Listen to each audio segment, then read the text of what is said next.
આજરોજ રાજકોટ મહાનગરપાલિકાની સ્ટેન્ડિંગ કમિટીમાં કુલ 14 દરખાસ્તો હતી, જેમાંથી એક નામંજૂર અને એક પેન્ડિંગ રાખવામાં આવી છે.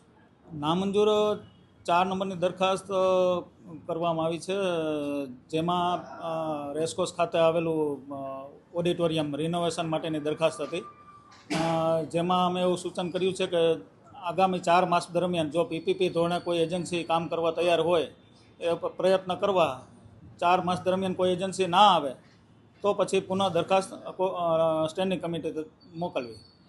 મહત્ત્વની મારા હિસાબે જે અત્યાર સુધી રાજકોટ મ્યુનિસિપલ કોર્પોરેશનના તમામ વાહનોનું જે કન્ઝ્યુમર પંપમાં ડીઝલ પુરાવતું હતું, એ આજે દરખાસ્ત કરી છે રિટેલ પેટ્રોલ પંપ પરથી, જેમાં અંદાજિત રાજકોટ મહાનગરપાલિકાને મહિને 40 લાખ રૂપિયા જેવો ફાયદો થશે.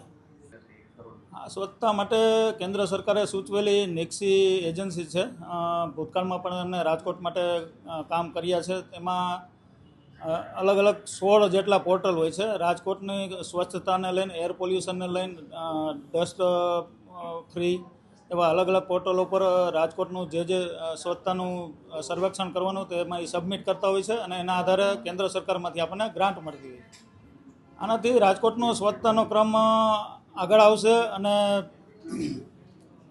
જે એ આખો અભ્યાસ કરશે રાજકોટને સ્વચ્છતાને લઈને ક્યાં ક્યાં શું કરવું જોઈએ એનો આખો રોડમેપ અને ડેટા તૈયાર કરીને કેન્દ્રમાં મોકલશે. એના આધારે આપણને કેન્દ્ર સરકારમાંથી ગ્રાન્ટ મળે.